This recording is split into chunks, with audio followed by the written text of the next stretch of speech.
wanna do a podcast? We make a darn good team. It always goes without a hitch. Let's head to Twitch and go start up the stream.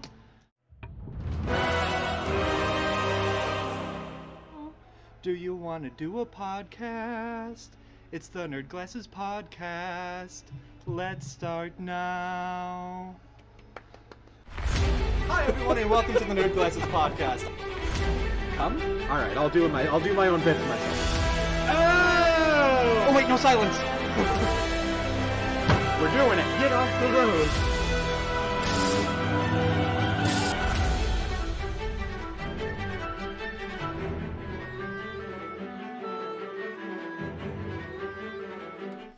Hey Dave. Hey Steve. A piece of sodium that lived in a test tube fell in love with the Bunsen burner. Oh, Bunsen, my flame, the sodium swooned.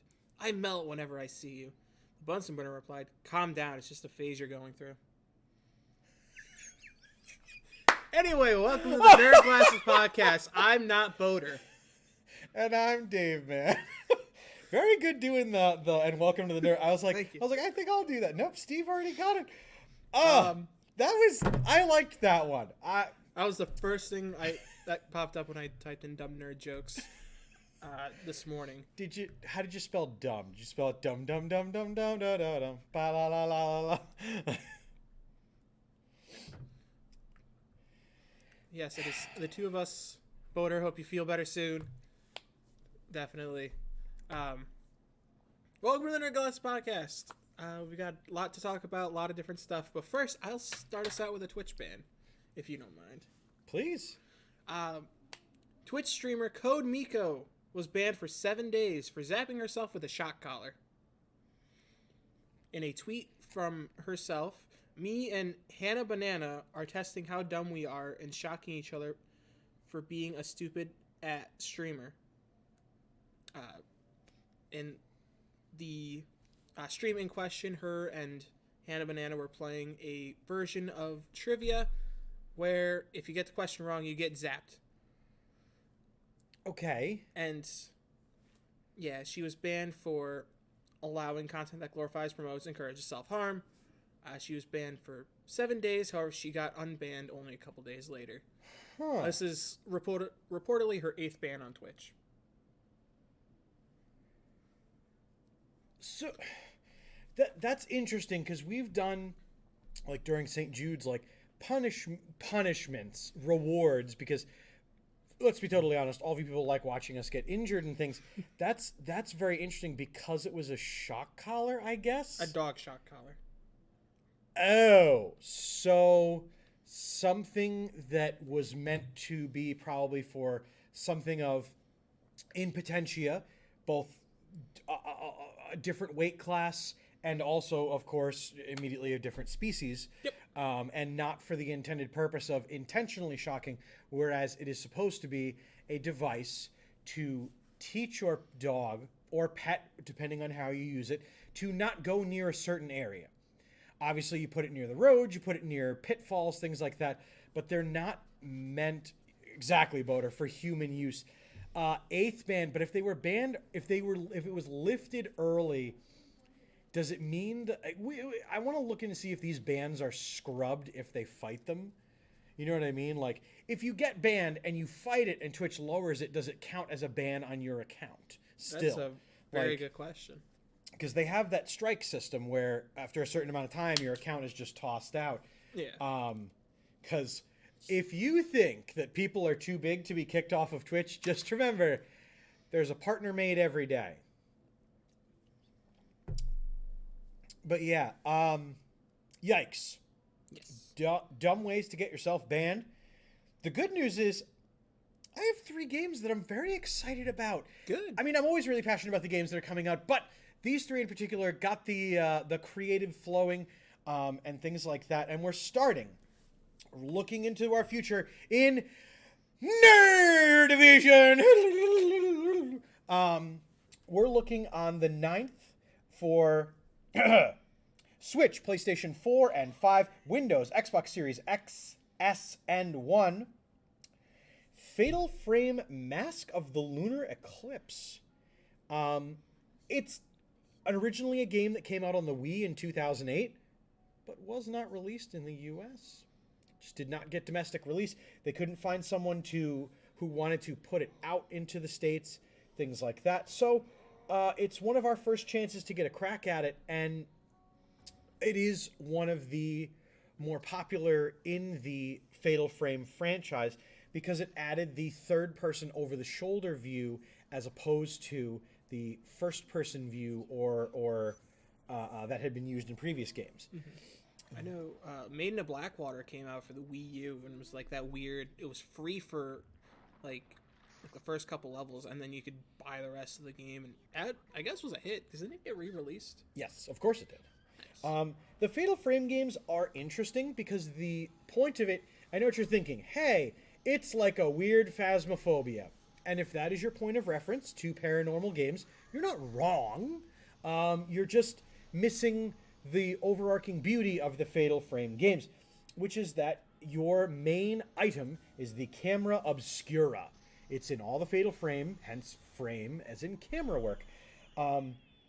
You use the camera to take photos of the ghosts, and if you photograph it in a certain frame, if you get it at a certain angle and things like that, you hit the Fatal Frame, and the ghost is nullified by being it captured. This game also did add the mechanic of having a flashlight that you could use to push the ghosts away and things where the previous games did not necessarily have that in this mechanics. The story itself. 1970, 5 girls are kidnapped. Terrible. Shock, awe. They are recovered. They are rescued. And then in 1978, 2 of the girls return to learn of their capture and to find out what happened to their third friend.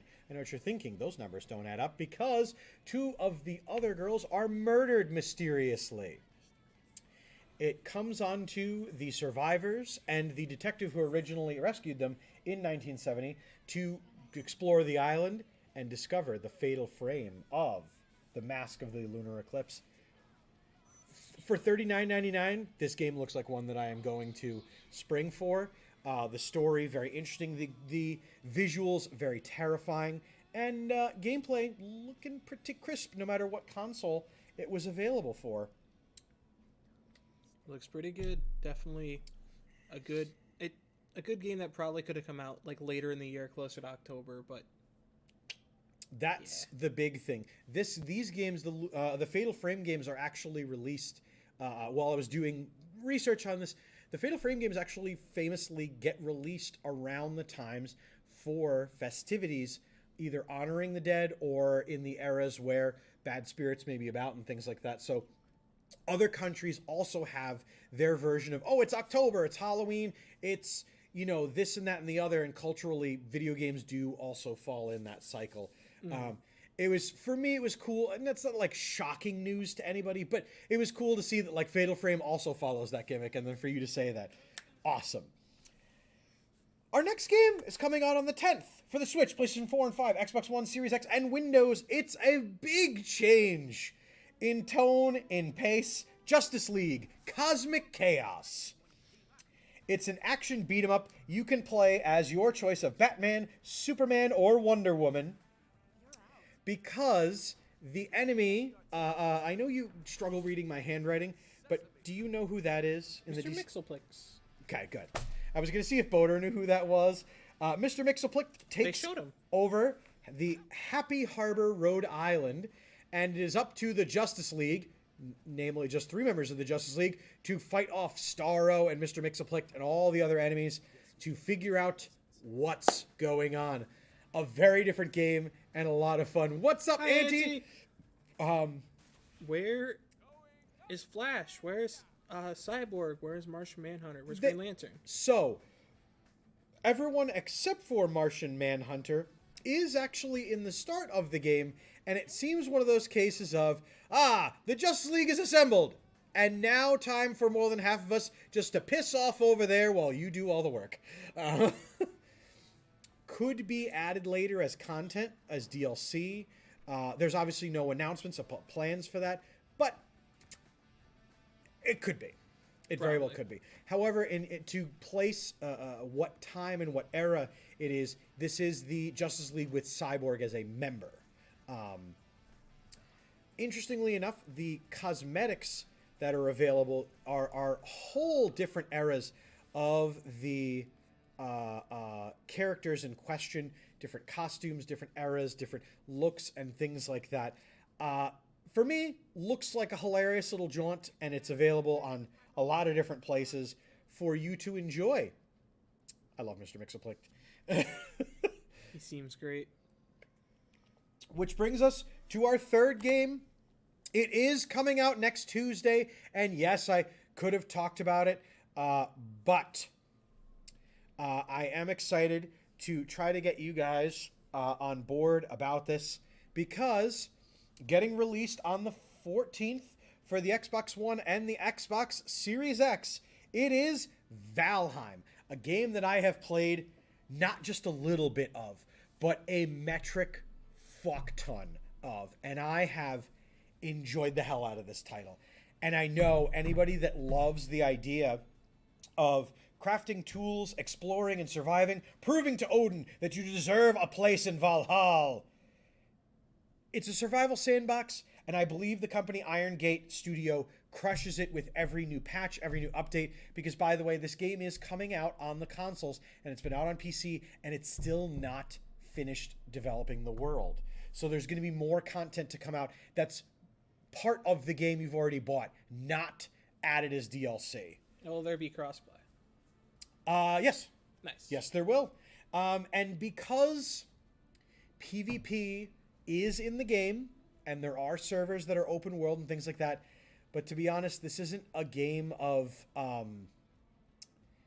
as you can see, too much frame counting and things like that. It's not going to cause a big power imbalance and things like that. I absolutely love Valheim, and I know for a fact that you folks would too, which is why 14th of March, 2023, highly recommend you check it out. It is going to be available on Game Pass. So if you have that, just download it for me and play for 10 minutes, see if you like it. Or contact Love Alex, see if you can get him to open up the server that we've been playing on and join us.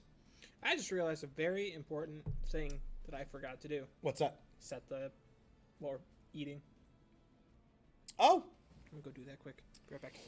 Well, it looks like you can set it for 10 minutes less Okay. than it normally is. Valheim was the perfect storm in the second lockdown. Exactly. Pi Day, says Taco Bell. Butterbug complimenting our co-host and moderator here, appearing on screen today. But yeah, that's all the games that are coming out in the next 7 days. Highly recommend them. Can't talk too nicely about them. So this is normally where Boder and I jibber jabber about what we've been up to lately. Even though Boder's not here, I still did stuff this week, and damn it all, I want to talk about it. A demo was shown to me. A demo of a game called, pause for effect, pause because I always forget the name of the game, Dredge. Highly recommend it because I liked the demo so much, I went and pre-ordered it to make sure that I get the Deluxe Edition, which, by the way, is only $40, the same cost as literally everything else. And I cannot speak highly enough about it. It's going to be coming out at the end of the month, and it's like Eldritch Horror, fishing sort of thing. And it's a game that I love because you putt around in this little island on this little boat, and you pull up to fishing spots and things like that. It's so much fun, and the demo really fleshed out what you're getting and really fleshed what it has, and is good, is real good. I want to fish for Cthulhu. I will neither confirm nor deny the existence of Cthulhu in that game, but what I will say is that some things are not meant to be seen. Definitely sounds fun. I was very proud because last week the salt was brought in onto the weekend Wednesday, and I played Overwatch Comp on stream for the first time in a very long time. And did we win 5 games? No. Did we lose 15 games? Also no. Which means that my comp score is still could be good, could be bad. We'll find out another time. But I wanted to shoot a thank you to everybody for watching and supporting the Weekend Wednesday, especially because I know that Overwatch Comp is not necessarily something of everyone's tone and tenor, but the support means a great deal. And I had fun, and it sounded like everyone except for that one Reinhardt tank who hated on Nightwing so bad that he like quiet quit on the team. It's not quiet quitting if you tell people you're not going to do your thing. Who quit out on us. Well, that's a reportable offense. It really was, but he was so petty, and he got the loss anyway, so fuck that guy. Outside of that, my wife was very nice, and she bought me Final Fantasy, Theatrhythm Final Bar Line, which I didn't get to play until yesterday. And I know what you're thinking, for those of you that know. Dave, your birthday was on Thursday. I know! The game came, and our mailbox key broke. Oh, yeah. So I couldn't get to it.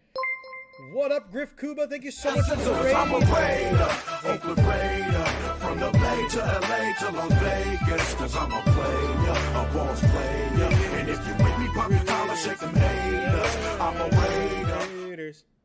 Something like that, right? That's football. It's a bomb-ass theme. It Hell, really it is. Welcome, folks from Griff Kuba. Thank you so much for joining us this evening on the Nerd Glances podcast. So I had to wait and sneak up on my post person when she was had all the mailboxes open, and I had my ID on me and a letter proving that I was, lived there, and I just walked over and I go, hey, would you be able to give me my mail because the mailbox is broken, this and that and the other.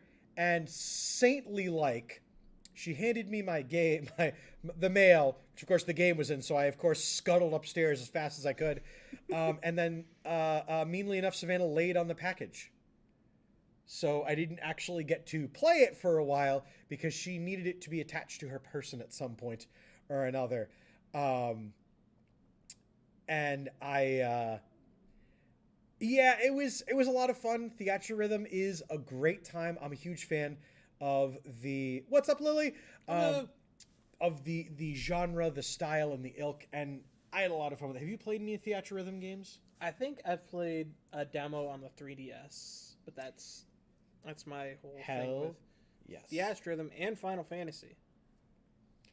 Outside of that, not much else since last you saw me. What about you? What have you been playing? What have you been reading? Oh, Jesus Christ. Played a little bit of Mario Kart. Played some Super Mario World on Monday with my buddy Dustin. Yesterday was Monday. Jesus Christ. What day is it? It's Tuesday the 7th. It is Tuesday the 7th. It's yeah. It's not a thing. I can't remember. Nicole and I are playing Borderlands 3. We were playing through that. It's a fun game. How's the fastball grenade treating you? Oh, it is treating me nicely. It's the best item in the game. Okay, so for the people that don't know Borderlands or baseball, you get set amount of grenades. You can upgrade it up to 11, but you can change your grenades by getting different class mods or grenade mods. And they're all different types of things. Some of them are like fireworks. Some of them are regular grenades. Some of them are sticky grenades, whatever. There's one in the game that's the fastball. It could be regular, corrosive, explosive, whatever. And it's just literally you huck the grenade at the person and it explodes on impact. And it's the trajectory of an actual baseball. And it's absolutely beautiful. Other than that, Not much else. Not much else. I can't remember. Oh, F1. F1 22. How'd you do? I'm the last 3 weeks I've wrecked out. And CJ and I, while watching the race with Rose on Sunday night, we've decided we are not going back to McLaren because McLaren is the new shitbox team. So, damn it. Nice. And then our old team, Aston Martin, finished 3rd and 6th. It's like, anyway. Racing's back, and I'm so happy. My boy Bill got the win. Because that's what I've been watching. There's a lot of racing. I was going to say, Steve. NASCAR race this weekend at Vegas. Best car all day. Got the win. It was awesome. The sibling actually, I celebrated so much, the sibling knocked on her like, hey, are you okay? Yes, I am fine. I am more than fine. It was a great day. It was all in all a great day. You see that fandom on Steve's face when so Byron won. Yes, okay. he did. Byron, by the way, if you've seen Boder and I playing with cars here on the stream, is the person who drives what would have been if Jeff Gordon was still driving Jeff Gordon's ride. Yes. The number 24. Number, yes, different team. Well, yes. The number 24 car. So his fandom is very apparent, and the amount of expletives in the text messages during Sunday race days is hilarious. As a heads up, folks, make sure you vote for what snack we are snacking on. We have the Cherry Jubilee Mint Thins. They haven't won yet, and I'm going to let them expire in the drawer. The Mystery Box, which is now over a month old, or Peepsy Sans the Eye. Excuse you. Excuse-moi. I'm gonna go put in my vote. But you know what is inexcusable? That dastardly Bowser, Jack Black, appeared on the Kelly Clarkson show, and the gimmick was, it was all the main cast of all the main American cast of the new Mario film coming out soon. Minus Chris Pratt. Oh, Chris Pratt was there. Oh, he was? Yes. Oh, I thought he wasn't. No, he was there, and the trick was, they tricked Jack Black into dressing like Bowser. Loosely themed, still really funny to watch him running around, but the censors did not take kindly to Jack Black's Bowser costume, namely in that from the second he appeared on the program till he left, a particular area on his person was blurred out during the duration of his appearance, both front and back. And I did zero research to see if there was any actual cause for alarm, any reason to have blurred it out, because I don't want that. I don't want to see it, and I don't want to know. But what I do know is that Jack Black showed up as Bowser on television and got blurred for his troubles. Let's find out. I'm curious.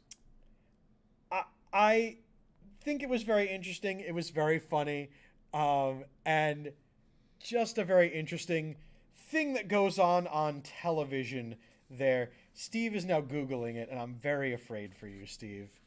Very afraid for the things you're going to see or not see. It's not the worst thing I would have seen. You son of a bitch, by the way. You know what? We're taking an audible here on the news stories, because on Sunday I was playing Pokemon, and someone mentioned that their favorite Pokemon was Vaporeon, and a whole bunch of us just really had to pause and be like, so you don't know the forbidden stuff we know about Vaporeon. And if you don't know what I'm talking about, I am telling you right now, you don't want to know. He told me, and he shouldn't have. And now I know, and I'm telling you, you don't want to know. I hope it was spandex. doesn't look. You can kind of make Demon it Dragon, like Jack Black would have to be tricked into wearing a Bowser costume. Exactly. Looks like there was spandex without support underneath, says Boder. So potentially, with cause, without cause, regardless, Bowser already being a menace to our televisions. Yes, Vaporeon you're talking about. Yeah, nope. No, we don't. We're not talking about Vaporeon anymore. We're just talking about how there's a reason Steve's not allowed to share videos and stuff during live broadcasts. I would have been good. You were very good at the time. You were very good. You didn't ruin poor Magical Lee's cosplay's love of a Pokemon. But I know for a fact wherever Mr. Wet was, he grinned just a smidge to himself and then shuddered. I had to tell him too. It was. And Dan by default because he was in the room. It was weird. Anyway, Don't do that. Don't let.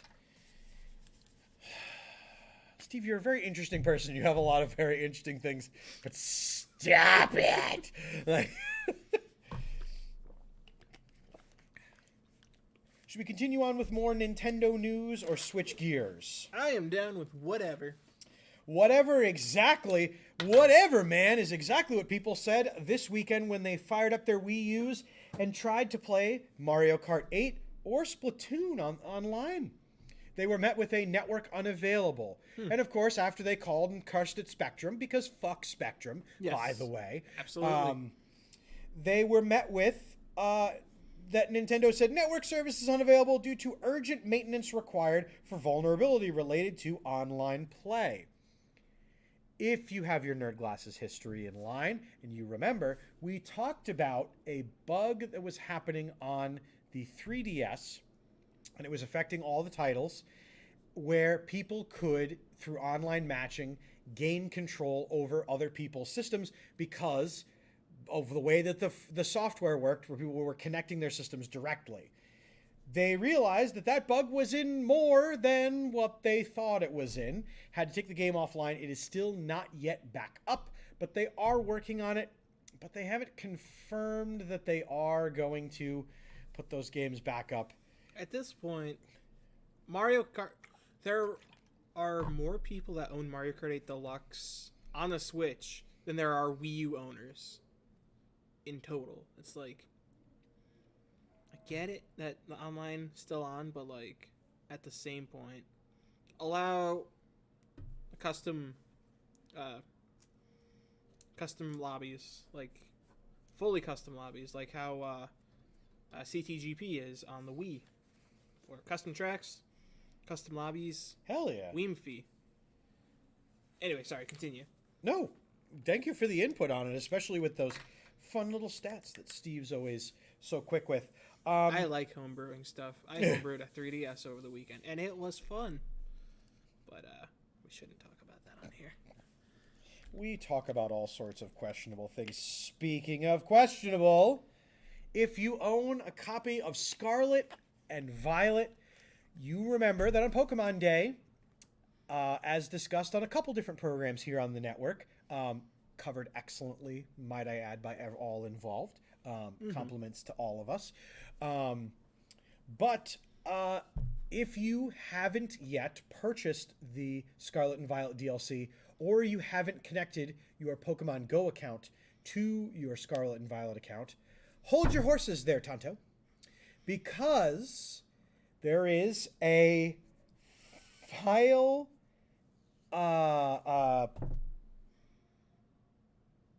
oh my god, I finally did it. I wrote something that I can't read. Let me find. File. Corrupting. Yes. Bam! We found it, we lost it, and we found it again. I thought that's a crashing. File corrupting bug contained within both of them.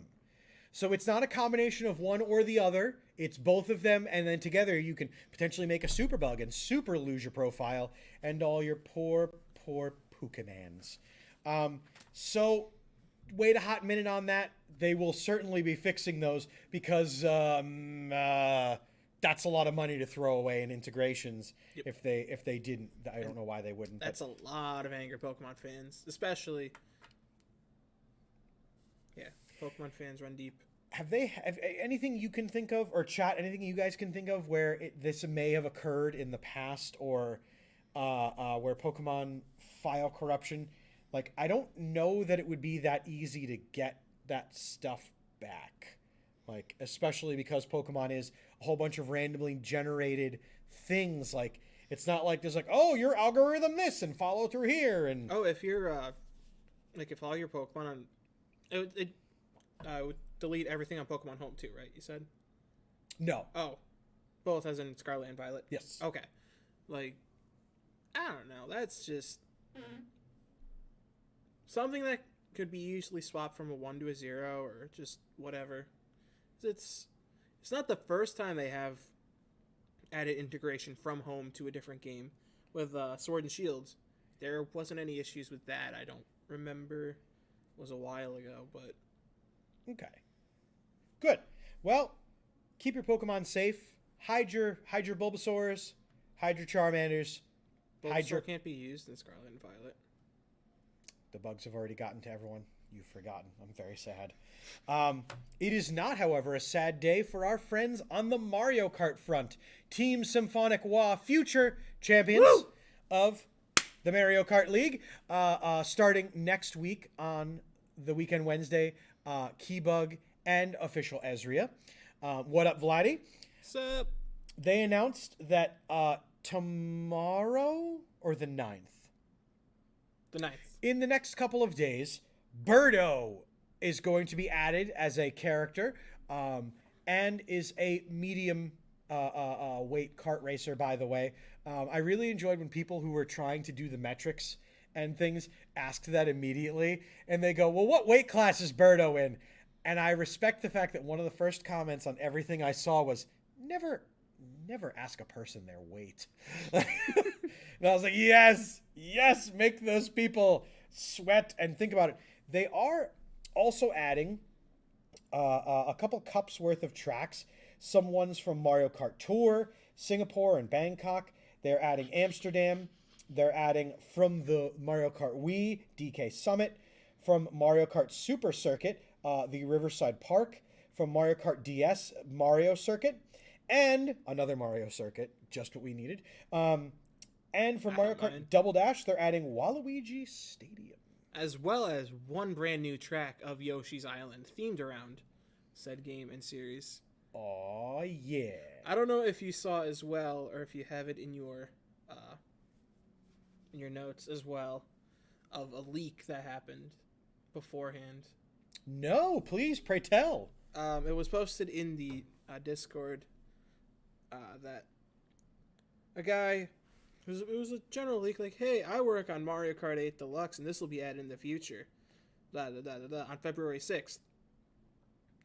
Including characters like King Babam, Charge and Shuck. A lot of characters you see in Mario Kart Tour.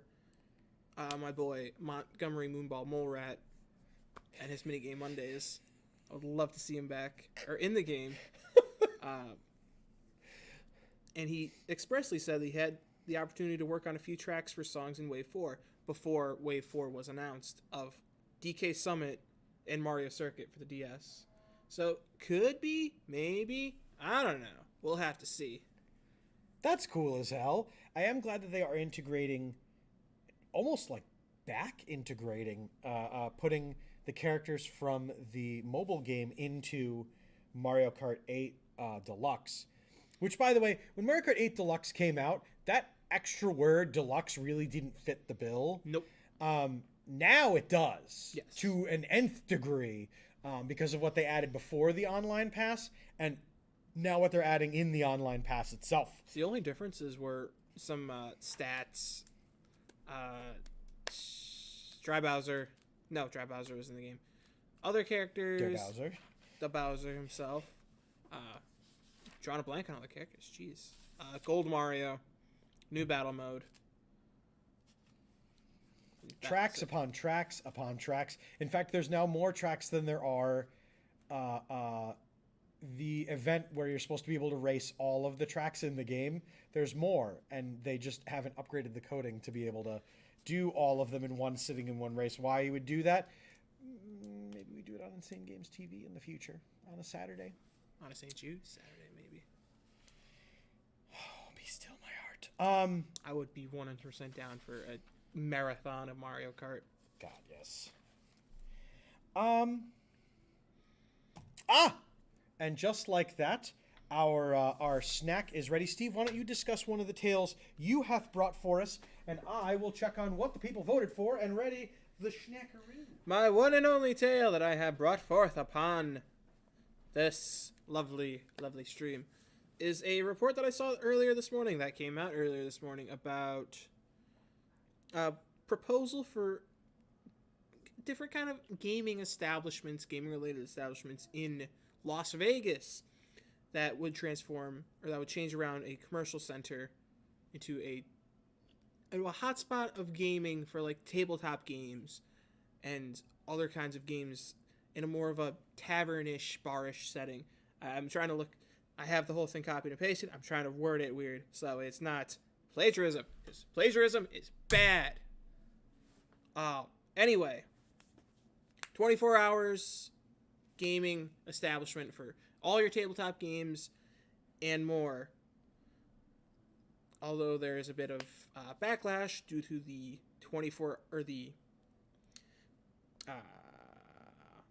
different changes that have occurred since different events that happened in Las Vegas in the last couple years that try to make it safer. It would be really cool to see. It's like, at least up here, we don't see that many different places that you could host a tabletop game. Like, there's some here and there, but like nothing like big in the middle of the city 24/7 kind of deal. That'd be really cool to see. But yeah, that's really it. Interesting. When Steve outlined that story, I did think, I don't know if that's going to be another Insane Games TV ripoff. But it wasn't, because it's tabletop gaming. They might not be able to hear you. That's okay, I'm loud as shit. It's probably picking me up. A little bit. It is. It certainly is. Okay.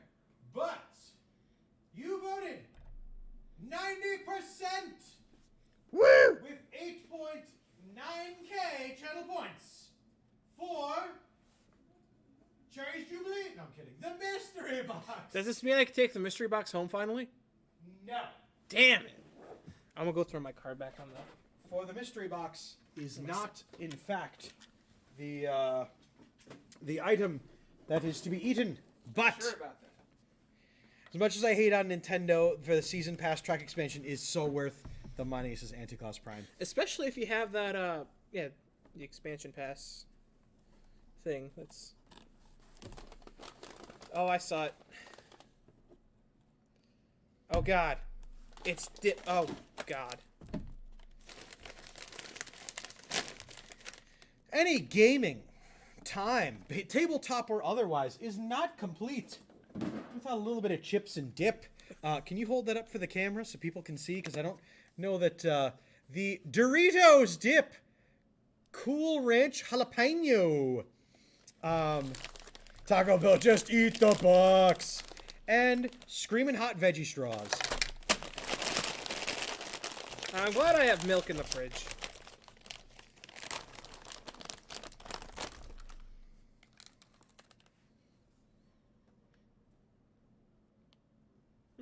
Not bad.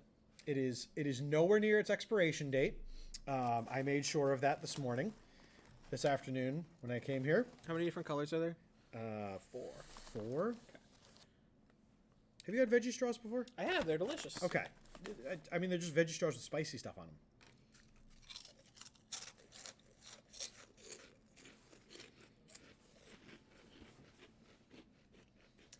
Actually kind of hot. They taste like mac and cheese, kind of. What are you tasting? Pretty good. I'd like to partake in this dip. Please, partake in some of the Cool Ranch dip. Cool Ranch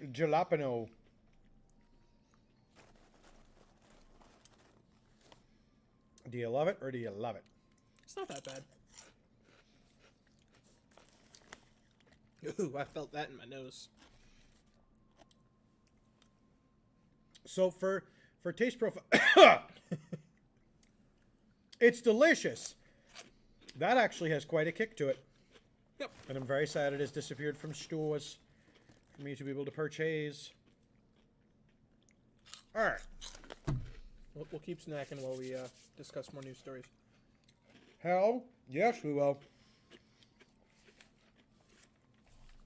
So, Steve, speaking of spicy, our good friends who make microtransactions in their games recently got the spice kicked right out of their mouth. Namely in that FIFA Ultimate Team, the FUT packs, where you would pay money and you would get a random chance to get good players to round out your online play teams. They were recently, a gavel came down and they were ruled in violation of gambling laws in Austria. Now, I know what you're thinking, but it's just Austria. However, especially in the digital age, when precedents are set, it's now set and it now can be used. Interestingly enough, in the verdict that the judge rendered, Sony has to repay Austrian players the total denoted amount that were purchased with the FIFA Ultimate Team packs. Mm-hmm. And EA has to label the packs in accordance with the local gambling laws. And it may make them harder to purchase. It may make them harder to get at in-game and things like that. Probably an extra warning screen has to come up. But it feels so good when Gambly thinks, my God, I brought a lot of stories this week. I'm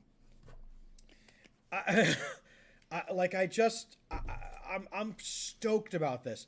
Because the more of these things that get told, no, you can't have this, or no, you can't do it this way, they'll have to innovate and do more Web3 stuff, which we're all really excited about.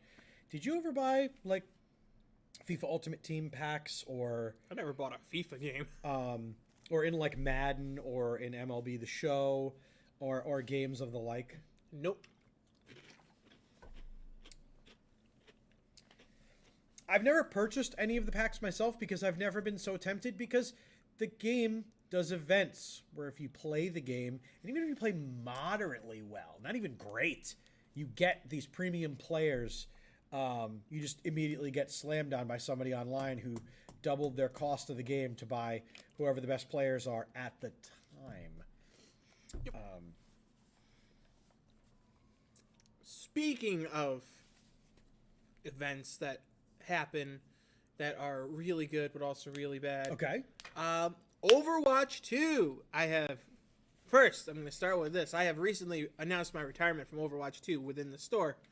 And I'm going to hop back in just to get the One Punch Man crossover skins. That's right. One Punch Man, that anime that came out like 10 years ago. And was really, really good. 4 skins. Bunch of stuff. Those skins include One Punch, or Saitama Doomfist. Makes sense. Big fist, one punch.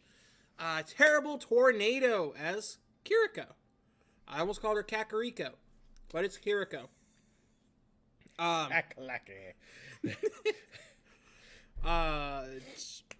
Genji Janos, which makes sense. Janos is a cybernetic person. Genji is Genji. And finally, the one that you don't have to pay money for. Moomin Rider, Soldier 76. And Steve and I were looking at this before we went live. They do have, for the skins, each skin themselves, particular play of the game screens and things like that. And I do love that the Soldier 76 one, first of all, by winning 24 matches, you get that, or by playing 24 matches. If you can knock out 12 wins in a row, you get it for already. So you get the skin. By qualifying under certain things, none of the free event offerings are unreachable. It really is all just play as certain characters, get X amount of eliminations, do these things, and you have maybe 30 days to do it. So even if you don't play at all and you're just learning how to play, you'll be able to crack out and get the skin and get all the fixins that are freely available. However, the not so nice part of this is that the 3 skins that you'd really want, Terrible Tornado, Saitama, and for some reason Janos, all are premium currency skins. You can get all 3. All 3 of them, including all of their intros, all of their stuff. The intros, the highlight stuff, whatever. You can get it for a nice, crisp 4,100 points. Roughly $40. Down from 8,200 coins. Which, yeah. I'm a big fan of Overwatch. I play it every week. But what a shitty practice that they do on there, where they're like, well, the estimated value of these in our pittance coins would be actually 4 times. They can just make that up. It doesn't matter. There's no regulation. There's anything going on there. But it's $40. 41,000 coins. If you want all 3 and all of the everything that comes with those 3. They can, of course, be purchased individually. Yes. Trying to remember, I don't have it up now, but it's, I know the One Punch Man skin was 2,500 coin. It's not going to add up to 8,200, definitely.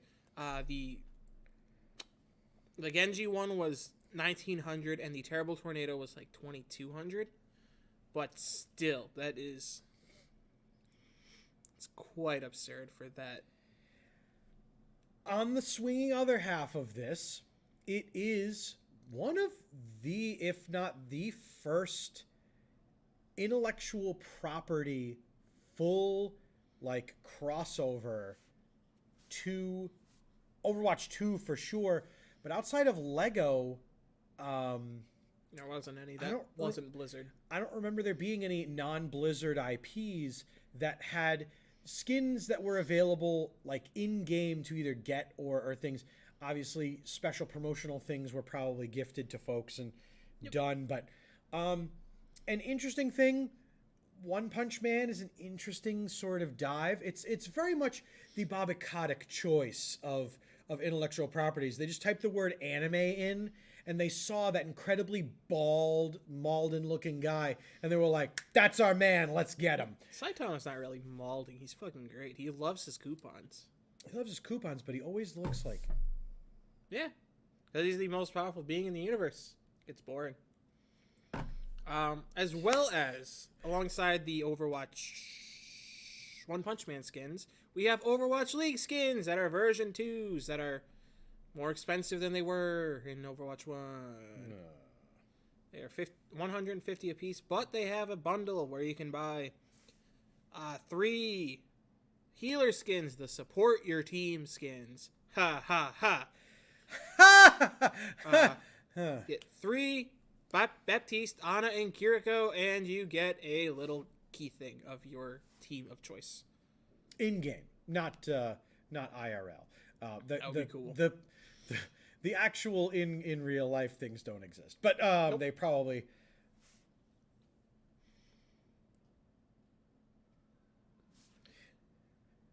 Do they animate his lack of reaction face? I mean, Doomfist doesn't really react a lot either. He has a very... I would disagree. I feel he has a very reactive face, but the problem is his reaction is always furious. So it does start to kind of dissipate, and the lines on his face do go away the longer you look at it. I didn't see that they had any of the Saitama faces made. However, they did get the Doomfist voice actor to record the line, "Every day I do 100 push-ups, 100 sit-ups, something else, and then a 10-kilometer run." Like that's his superhero regimen every day. Yep. Which is it's a basic gym regimen. Like, it's not too out of the ordinary to do, but way to go. You actually have time to hit the gym, unlike other people, and that's the only reason we don't go to the gym is because of time. Yep. And nothing else. We don't have time chat to back do us on this. the 100 push-ups, 100 sit-ups. Do this exorbitant pricing with One Punch Man, which is popular but in a niche. See how it goes before rolling out a ton more. The Battlefront 2 method. Release the bad idea cost so that people get mad about it, and then when you change it in the future, people are like, oh, it's not as bad. Then you realize you've been played. I duped. Can see it. One Punch Man is still like popular enough. It's not like, it's not the Naruto's, it's not the Dragon Balls, it's not the Demon. The Demon Slayer's not even as popular anymore. Yeah, what happened to that? People, we have a lot of Demon Slayer shit here at Insane Games that has your name on it. We also had a lot of Jujutsu Kaisen stuff, which also fell by the way. I feel like Jujutsu Kaisen will come back, only because I feel like it was it disappeared in like a timely manner where like there must have been a season break or a between like releases. They just had a movie, Taco Pill puts with thick air quotes, and thank you Taco Pill for the Saitama face to remind folks. It's just like I'm so glad we didn't have any Chainsaw Man stuff, because I remember when that was like really popular, and then just everyone started shitting on it. I'm also really glad because I watched a little bit of Chainsaw Man, and we will never carry Chainsaw Man in stock in our store. Monster Stash, however. That little creature thing with the chainsaw in his face is pretty cool. Pretty cute. It is very cute, unless it's using those chainsaws, in which case, yeesh. So I was really looking forward to seeing Boater's reaction to this, but Steve, you'll have to play along in stay of what up, bloodthirsty nerds? Up? I've got something that sounds very exciting. Are you ready for it? I am ready. So, as you know, Square Enix has been singing sweet nothings at the Web3 people. They've been, if you don't like it, you can game somewhere else to everybody. And they've announced that they are going to be putting to vote with the shareholders that the CEO, Yusuke Matsuda, the guy who's like Web3, we're doing this, it's going to be great, everyone's going to like it, you don't participate in games if you don't support the studios with development in Web3 and NFTs and all that crap. They're looking to vote him out. As they should. It's been a good couple years since like NFTs and all that stuff really hit the scene, and it's been nothing but bad. Especially the point where you don't hear about a lot of these NFT things anymore. Probably ever since like the whole thing with Logan Paul and whatever that thing was. Check out CoffeeZilla's video; it's really good. Crypto Zoo. Now, I'm just going to say this word. Hold your horses there, Steve, with all that positivity. Because the person who's waiting in the wings was hired by the company in 2020, has been groomed to take over the position.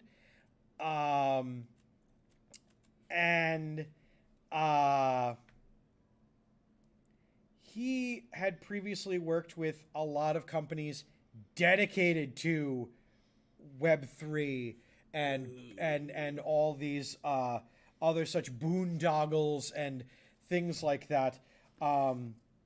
So the incumbent person is not looking like a great alternative. It looks like they're going to be kicking out the person who has experience with gaming, and they're going to be bringing in the person who has experience with the stuff on the internet you try to say in the thought bubbles and not out loud. Ubisoft. Maybe we stop saying things out loud at press conferences. Why don't we? So, yuck. Absolutely yuck. Gross. And I really hope that the reporting from Kotaku and Eurogamer and a couple other companies that I went to look at it are just incorrect, or maybe out of date, or maybe this person was folded into an NFT wallet and people forgot the login code and they just don't go get them. It'll be great. It'll be great. God.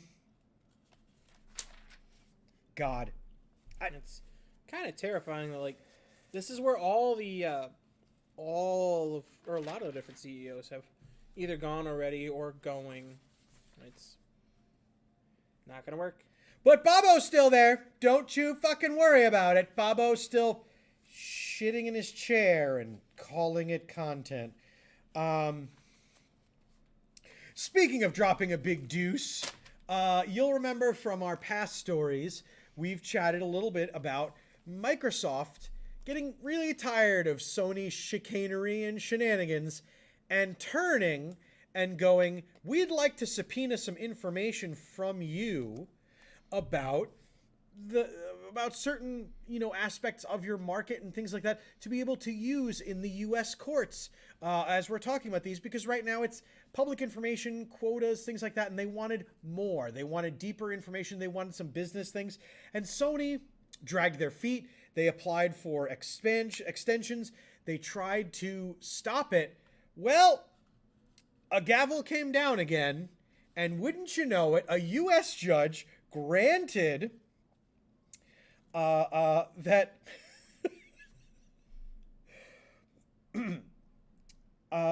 Sony, all of their data pertinent to the Activision Blizzard deal, namely communications that Sony may have had in regards to the Activision Blizzard deal with, say, Ubisoft or other companies, world governments, things like that. They have been granted access to it. They've also been granted the coup de grace here, the information that's really worth rubbing your hands over. All communications and information about Sony exclusivity deals with direct game publishers since 2019. You know, when Sony started buying up a bunch of game companies and doing all these acquisitions and things. This, ladies and gentlemen, is what is going to get Microsoft off the hook in the US.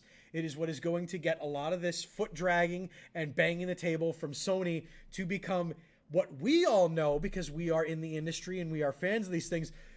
I have a feeling we're going to hear infinitely less from Sony, and I'm going to be bold. And I'm going to say that we see a Sony signature on a Microsoft contract before 2024. Absolutely. Because of this. They're going to be able to, so thinking about it, Microsoft is now going to be able to present to the court all the communiques that Sony has had with other people in regards to this ongoing lawsuit, and all the information that Sony has been hiding from the public and hiding from other competitors with regards to acquisitions of companies and exclusivity, which Sony's right now crying poor and claiming that they don't have enough connections with. It is going to be very interesting, and it is, by the way, for those of you wondering, there is going to be a regulator, a third party between the two that is going to obviously be able to, when Sony hands them a piece of paper and says they can't look at these 3 paragraphs because that's specific information pertinent to this, the regulator is going to be able to judge at the time whether it's pertinent to or not.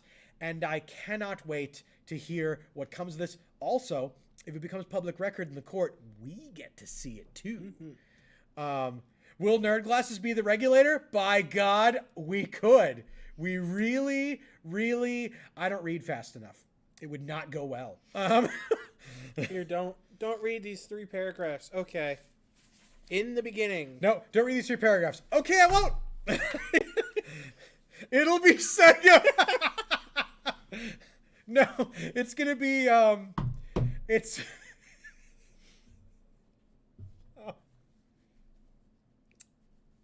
it's gonna be the Google Stadia people, because they They have nothing to gain either way from this succeeding or not. That's who the regulators are going to be.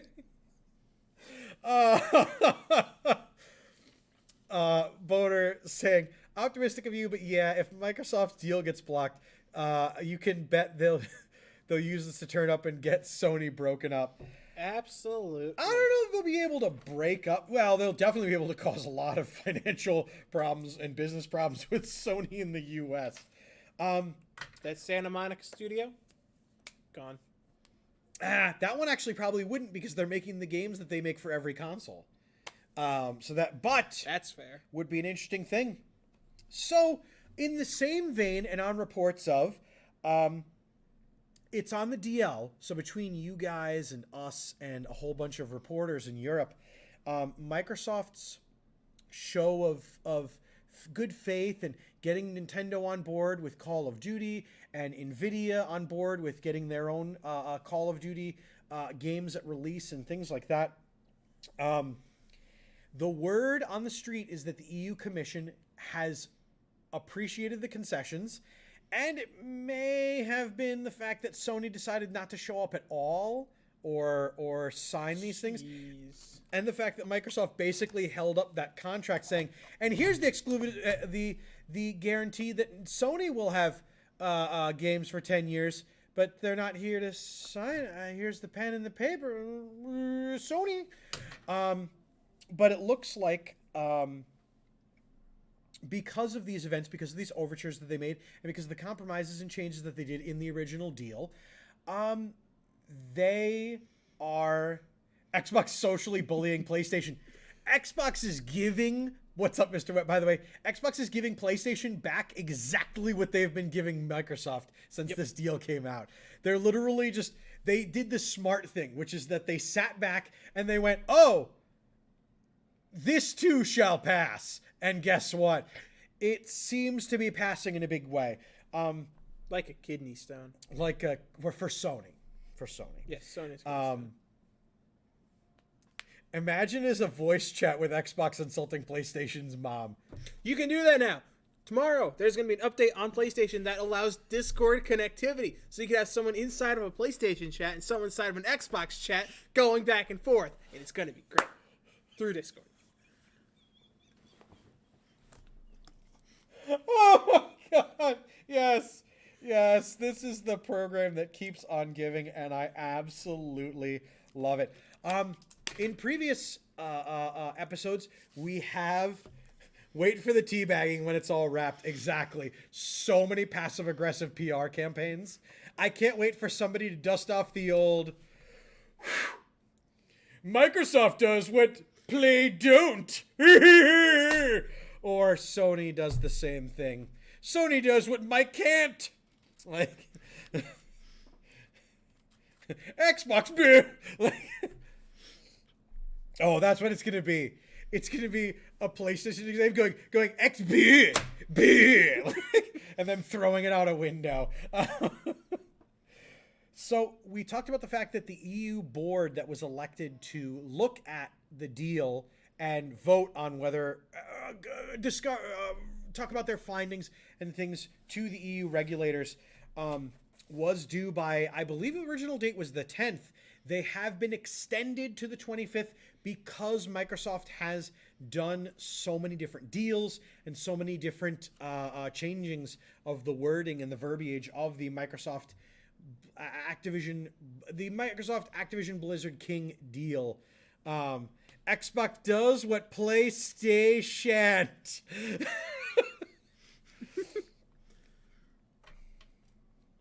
Wait, says Butterbug, waiting with bated breath. I'm gonna do like one of the old drug campaigns, like this is your brain. This is your brain on Xbox. Any questions? Xbox shall what PlayStation. Yes. Yes. Okay. I really brought too many stories this week. And we have a program going on after this. So make sure to stick around here after the Nerd Glasses for the Shack, where I put the We Bear Will Be There, the We Bear Bears theme, but it has nothing to do with the game. What game are you playing on the Shack, Steve? All right, so a couple weeks ago, I did some digging on the PlayStation Store and the Nintendo eShop for games, different kind of easy peasy games that I could play on the Shack. One of them was the first one that popped out to me, was called Epic Dumpster Bear 2. He Who Bears Wins. That is the full subtitle. It is great. Not yet. But I'm glad you're not playing Epic Bear Dumpster He Who Bears Wins, but you're in fact playing Car Quest, right? Yes. I looked up this Car Quest on the internet to see how long it would take, see if it would be like a one shot or I have to play through the whole thing. The first game was 4 hours, rushed. So, we'll see how that goes. It's a platformer. It's very timely platformer because of Cocaine Bear coming out last couple weeks ago. If you don't mind, Steve, I do Car Quest, says Mr. Wet and Voterbug. Can't wait for more Car Quest. Mr. Wet could still use a Bloodborne Xbox port. Mwah. Beautiful, man. Beautiful game. Steve, did you watch all the Resident Evil 4, like, new trailers, things like that? Oh, you bet your sweet bippy I did. Damn it. You bet your bippy I did. I don't know why, but I do just picture, like, the Resident Evil 4 logo comes up and Steve's brain just deactivates. Just go, ha, ha, ha. Another game for Steve to tear. By the way, if you didn't watch Mr. Wet and Steve playing Resident Evil 4 on Wetcher Wednesday, or when Steve guested on the Weekend Wednesday and absolutely manhandled Resident Evil 4, terrifying. But there's a change in the game that I noticed. Auditorily, there isn't any too factual release on this, but I am gonna say it out loud, and if I'm wrong, great, and if I'm right, it's not great. What's one of the most famous things from Resident Evil 4? What's one of the most meme-ish things to come out of it? Are you talking about Luis and how he's still alive halfway through the game when he should be dead? No, actually. I'm talking about something even more iconic, even more representative. A character that only appears in Resident Evil 4. Oh, Ashley. Or is it Hunnigan? Hunnigan appears in 6. Hunnigan does appear in 6. Yeah, she does. Oh, the merchant. I saw the what are you? What are you buying? What are you selling? Well, it looks like because they are using the voice actor for Leon Kennedy from the remaster games, they are not using the old voice actor who also voiced Leon Kennedy in the past games forward to voice the Krauser, says Mr. Wet. Exactly. There were a lot more characters exclusive to than I thought. No, Krauser was in the Dark Side. Nah, it was in one of the mainstay games, Steve. Come on, that is a mainstay game. Oh, it's please. What's canon in Resident Evil is not a fair discussion. That is fair. The what are you buying? What are you selling? The voice lines are still there, but they lack a certain gravitas, as we shall say. And I won't lie that when I listen to it, kind of, yeesh. That the other voice acting has been so deeply ingrained, it was a little bit jarring. Are you worried about that at all? No. Because that doesn't... I mean, the new voice actor for Leon Kennedy does a great job. I mean, that's also his face. That's true. That is very true. But it's always jarring when they change up things that grew to be bigger, a little bit bigger than the IP itself. Yeah. Like that, when voice lines take off, when memes play, when a gif of something moving back and forth plays over as it shoots through the ethos, going da da da da da da da. But what are you buying? Is it going to be Resident Evil 4? Yes. As we get closer, we shall find out. But for now, this has been our time here on the Nerd Glasses podcast. Steve, thank you so much for filling in for Boder, who was under the weather. Boder, I really hope you feel better, my friend. Yes, and absolutely. Thank you to all of you folks who joined in this week in chat. It means a great deal that you takes your time to join us here live on Insane Games TV. Don't miss out a single stream. Hit that follow button, ring that bell so you get notified every time we go live. Big things coming on the network. Big changes, a lot of difference, and a lot more fun. We're having a big meeting Wednesday to talk about it. Big meeting tomorrow. Oh my God, tomorrow's Wednesday. Steve, it's not Monday today. But in thanks for all of us here, please make sure to tune in. Get well soon. To the Shack after this. But for all of us here on the Nerd Glasses podcast, thank you so much for joining. I've been Dave Man. I've been Steve. And we will see you guys next week for more gaming, more news, more banter, and more Boder. Bye, everybody.